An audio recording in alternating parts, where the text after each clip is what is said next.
Bonjour à tous les turfistes, ici Laurent de Turf Media. Aujourd'hui, on s'attaque au Grand National du Trot, le Quintet Plus du mercredi 22 mai à l'hippodrome du Croisé-la-Roche. Vous voulez mes 8 chevaux fétiches pour décrocher la tirelire? Alors restez jusqu'au bout, je vais vous dévoiler mes favoris et quelques outsiders de dernière minute qui pourraient bien rafler la mise. Prêts à jouer le coup du siècle? C'est parti! Hinault du Lupin, le numéro 14, reste sur une impressionnante série de victoires avec 6 succès consécutifs. Ce protégé de Jean-Paul Marmion est en pleine possession de ses moyens et semble prêt à confirmer sa forme malgré la concurrence relevée. Associé à Anthony Wills, un jockey talentueux qui le connaît bien, Hinault du Lupin a prouvé sa tenue sur la distance et le long déplacement au Croisé-la-Roche ne devrait pas lui poser de problème. Grandissime favori de l'épreuve, il sera assurément difficile à battre s'il répète ses dernières performances.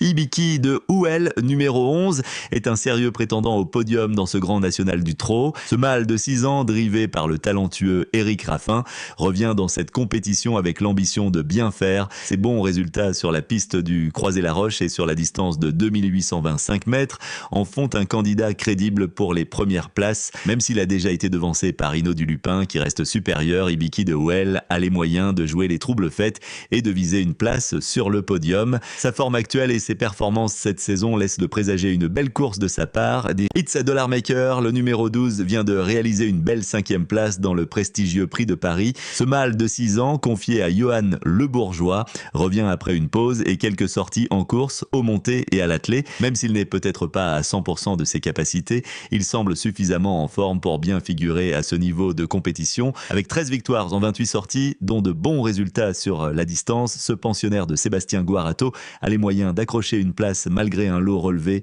Le numéro 9, Have a Dream, est un cheval régulier qui vient de réaliser une bonne dernière course malgré un manque de préparation. Il s'est classé 2e derrière un concurrent en forme. Ce mâle de 7 ans confié à l'entraînement de Mathieu Abrivard apprécie particulièrement les parcours plats comme celui-ci. Bien affûté pour l'épreuve du jour, une 3e place constituerait un excellent résultat au vu de l'opposition relevée. Avec Mathieu Abrivard aux commandes, Have a Dream tentera de tirer son épingle du jeu. N'oubliez pas, si ces pronostics vous ont plu, un petit pouce bleu fait toujours plaisir. Abonnez-vous également à la chaîne pour recevoir nos analyses en temps et en heure. Et bien sûr, venez nous raconter vos exploits en commentaire, on adore vous lire. Le numéro 8, Eureka Vry, hongre de 10 ans, entraîné et drivé par Thierry Chalon, affiche une musique intéressante avec notamment une victoire et 2 3e places lors de ses 4 dernières sorties. Ce protégé de Thierry Chalon apprécie particulièrement la distance du jour comme en témoignent ses bons résultats récents. Bien qu'il ait été devancé au sprint dernièrement sur les 2100 mètres, Eureka Vry a depuis bien travaillé et devrait apprécier la piste du Croisé-la-Roche face à un lot relevé avec notamment des 6 ans en forme. Une victoire semble difficile.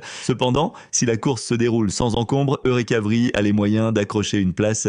Le numéro 3, Yalto Dertals, a réalisé de bons résultats sur la distance par le passé. Malgré plusieurs éliminations au printemps qui l'ont privé de compétition, il vient de signer une prestation correcte à Vincennes et semble avoir bien récupéré depuis. Confié à Anthony Colette, ce hongre de 6 ans peut espérer accrocher une petite place en tête à condition de bénéficier d'un bon parcours malgré la concurrence relevée au départ. Pas encore à 100% de ses moyens mais capable de se mettre en évidence pour une place.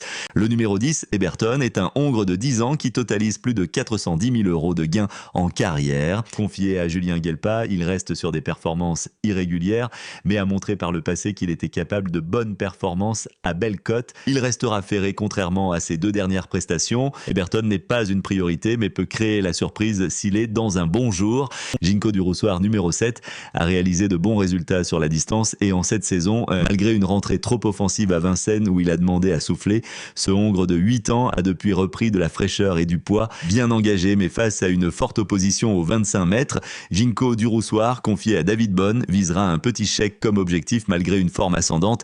Voilà ma sélection du jour. Pour une analyse détaillée, cliquez sur le lien dans la description et rejoignez-nous dans notre prochaine vidéo.